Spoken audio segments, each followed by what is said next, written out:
let's start with the fact that we have a very, very strong economy right now in the U.S. It's all the economic indicators are pointing north. We have declining inflation. We got really good job report yesterday. We are seeing a booming stock market over the last year or so. We're seeing real wage increases for workers. So it's about as good a picture as you can get right now. And Trump was right when he went to Davos and said, if you want to grow, because we're growing much faster than virtually any of our competitor countries, do what we're doing. Promote lower tax rates, promote energy production in your home country, deregulate, and don't forget that's a huge, huge burst to the economy in terms of increasing the productivity of our businesses. So I feel very confident about the economy in 2026. I don't think we're going to see the 15% growth that Donald Trump said we could see, but I think we could easily grow at 3%, 4%, or 5%. And those are very positive numbers. One of the things that I'm thinking about, Mr. Moore, is that there's sort of a reshuffling of a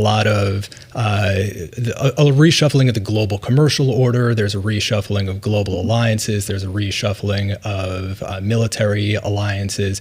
There's a reconsideration of tax policy. There's a reconsideration of regulatory policy. Big structural changes that have a lot of growing pains. Yes. On the other hand, you have the Fed, you have the president calling for interest rate cuts, perhaps to smooth over some of those growing pains. But all the data that we're seeing so far that you're alluding to is pointing to a relatively resilient U.S. economy. Sure, we didn't see a ton of job growth last year, but it looks like we're kicking off 2026 really strong. Right. Where do you think that these two different things end up shaking out? On the one hand, we have really resilient economic activity right now, but there's a lot of risk in the reshuffling of these major structural factors. Well, there's no question. You're exactly right that Trump does want to and has reshuffled the deck when it comes to both our foreign policy and our trading policy. I'm much more of a conventional Ronald Reagan free trader. And so President Trump knows I don't always agree with him on his trade policies. There's no question that when we had the Liberation Day, that really roiled markets and did cause a temporary reduction in economic output.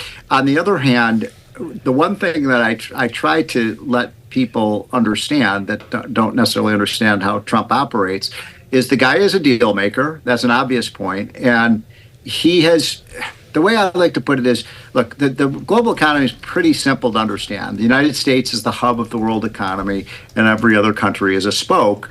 And that gives the United States an enormous economic advantage, just as we are, so majorly benefited by the fact that we have the world reserve currency in the dollar.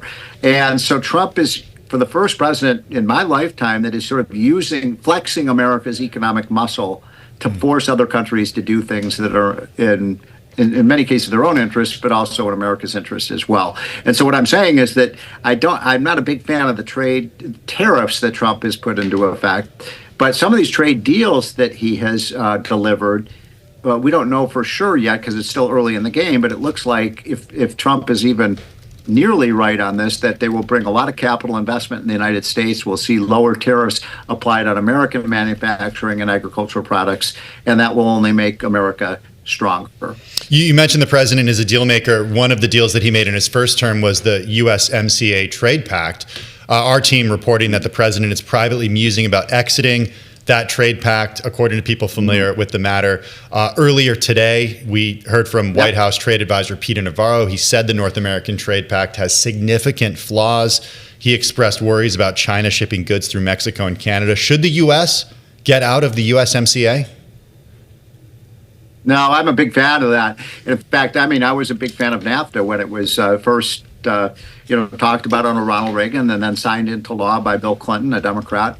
It's been enormously advantage to the whole North American continent. It's critically important that we trade with Mexico because for many reasons we want to make sure that Mexico remains politically stable, and we want to see higher living standards in Mexico. And Canada's a lot of people don't realize, by the way, that Canada and Mexico are our biggest trading partners, not China, not Europe, but Canada and Mexico. Don't worry, the Bloomberg audience knows, Steve. Yeah, that's for sure. So I was even surprised, frankly, when I was looking at these statistics. I thought our trade with China might have been larger than Canada, Mexico, but it's not. And so, look, you're talking to somebody who is very much in favor of continuing free trade flows between our three countries. Now, I think Trump has a legitimate complaint that if we have a free trade deal with Canada and Mexico, and then Canada and Mexico are bringing in goods from China, and then China is using them as a port of entry to bring in things to the United States, that's a problem. But are we doing that? I mean, I guess we should know that. We have to be careful about what is said, right, to understand exactly. Because I think Mexico and Canada understand the importance of an ally like the United States, and certainly when it comes to China. What do you think, Steve, is the damage, though, that is being done to the United States on a global level? Because alliances, the EU's moving on, China's moving on, and I do wonder that those aren't quick fixes necessarily. Are we being kind of hurt longer term by some of these former allies, or allies still in name, but also they're looking elsewhere because they don't love the volatility and instability of this White House? Yeah, that's a great question. And the last thing we want to do is send these other nations running into the arms of China. I don't quite get the logic of that, by the way, on the part of the Europeans who've really been saying, well, maybe we'll trade with China. I mean, my goodness, these are the same countries for the last 15 years have talked about, climate change being the most important issue on the planet, and here they are running to the country that's the biggest polluter in the world. So that's a little hypocritical. But look, we want to trade with Europe. We want to trade with Canada. I think it's. Don't we need to keep the U.S. economy? You talked about earlier, that this economy is doing well. Don't we need that? Yes, trade is critically important. I believe that, and in fact, the one thing I would say that I disagree with Trump about him, he thinks that the free trade regime over the last 50 years has been negative for the U.S. And my own opinion is I don't think there's any country in the world that has benefited more from free trade than the United States. I mean, my goodness, when I first came to Washington in 1982, 83, the Dow Jones was at 1,000. Now we've got a Dow Jones at 50,000. I mean, we have so dominated the world economy in terms of the competitiveness of our businesses. No other country, not even China, comes close. I mean, our net worth as a country in terms of our businesses are almost as large as the rest of the world combined. Yeah. And that's largely because not just, but that means that trade has actually benefited the United States, not hurt our workers. As an economic competitor, sure, the U.S. has been a tour de force. If you ask somebody like J.D. Vance whether it's been worth the toll that it's taken, let's say, on the Rust Belt, it seems like he's a little bit unsure. And Scott Bessent, of course, famously has the line that the American dream is not having cheap imports and cheap labor flooding the country. Instead, it's about having a job and building a future. We were just talking about housing affordability, having a stable job and being able to afford a home. One of the things, though, that I think about in terms of free trade, so at a minimum, it seems like there's at least a questioning in the White House whether free trade has truly benefited us. What I'd like to hear your opinion on is whether free trade for manufactured goods is different, let's say, than free trade for inputs to production. Like, we definitely need graphite. We definitely need nickel, lithium, copper, things that we don't necessarily have under our feet. Is that different to some extent than trade for cheap manufactured goods that the White House seems to be so upset about? Well, let's put a little political angle on this because, look, as I said before, I think this is a strong economy, but a lot of the American people don't agree with me right now. If you look at the polling, middle-class Americans have a lot of anxiety right there. Now, some of it is many people just don't like Trump, but some of it is, people aren't feeling the love, so to speak, and they're not feeling the positive effects of the kind of statistics that I mentioned. And so that's a political problem because we do objectively see a lot of things moving in the right direction. But you're right. You go to these towns in the Midwest. I grew up in the Midwest. and they're not feeling like it's a sort of shared prosperity. Well, is it because they're not? But Steve, is it not that they're not feeling it? It's the reality of it. It isn't a shared prosperity. Well, maybe not. I mean, although even the statistics show that, the incomes for even the lowest income groups have been rising, and you can tell I'm kind of flummoxed by this because it does look from the objective evidence like things are getting better, but there are certainly patches of the country that have not felt the kind of prosperity that other parts of the country. And so that's why it applies to manufacturing jobs, because a lot of Americans believe, we're losing a lot of those old, 1970s, 80s, 90s jobs that gave people a middle-class living. Now, if I may, what's sort of interesting about this subject, though, is that many of those sort of manufacturing jobs won't even exist in 20 years. Mm-hmm. We are moving into a new era of artificial intelligence and robotics. It's that just are changing so dramatically and so rapidly. Yeah. The way we work, the way our businesses work, the way we play. How many trucking jobs will we have in 20 years? Not many. Yeah, if the tech there and if the legislation gets there, but I kind of see that happening. We're speaking with Steve Moore. He's the co-founder of Unleash Prosperity. He's a former Trump economic advisor. He joins us this afternoon from Washington, D.C. Also joining us is Stuart Paul, U.S. and Canada economist for Bloomberg Economics.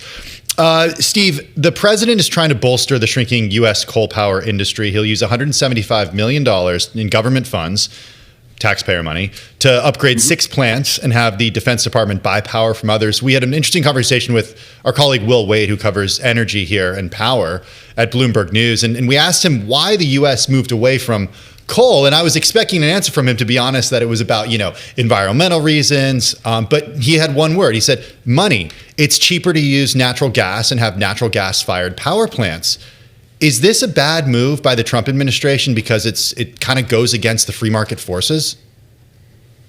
Well, that's a tough question, too, because it's also intertwined into politics. The coal is still a fairly important source of our energy. And we get much more energy from coal than we do from green energy, for example. Not that much more. We get about 16% from coal. And then if you take all renewables together, you get 20%. I'm not sure about those stats, but the point is that coal is still, it's basically, been an important part of our energy mix. I happen to believe that we should use all forms of our power that are competitive. And coal was made uncompetitive in no small part because of the regulations, but we also all want clean air as well. But I'm not going to count out coal. I don't want government subsidies to coal. I think I'm glad that Trump is getting rid of remember the green movement grew only because they were lapping up, tens and tens of billions of dollars from taxpayers. They just weren't competitive. So look, my view is very simple on the future of energy. It's the two ends. It's natural gas and nuclear power. And ultimately, those are going to be, I think, the fuels of the future. And that means that, and the good news about that is both of those are very clean burning fuels. Is it possible to have your nukes without subsidies? Sure. Yeah, without that is a good question. Mm-hmm. I don't know the answer to that. You may know better than I do, but because nuclear power has been subsidized. But I think I'm going to go with the optimistic forecast that we will see nuclear power becoming more efficient and more productive and competitive without any government subsidies. Hey, last time, Steve, you were with us. This was at the end of the year before we knew the president would pick Kevin Warsh as his nomination to the Federal Reserve. Is this a good choice in your view? Does this ensure that there will be an independent Fed? And I'm assuming you think an independent Fed is important. Yeah, look, I told the president early on in this process that I thought that the three people I thought would be the best for that position were Kevin Hassett, Kevin Warsh, or Arthur Laffer. And so I'm glad he picked somebody off of that list. I am incredibly excited about Kevin Warsh. He will be independent.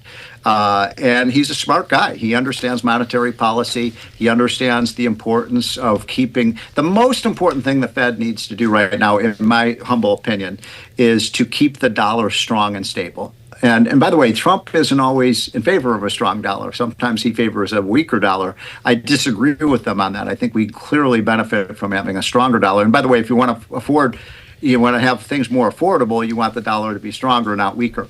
So I think he's got all the right economic instincts, and I think he will once the Democrats on the because the big committee hearings will be coming up for his Senate approval, and I think he will do very well with that. I think he will be confirmed. And it'll be an independent Fed, just quickly. I hope so, and I think it will. Look, I think he's not a political guy.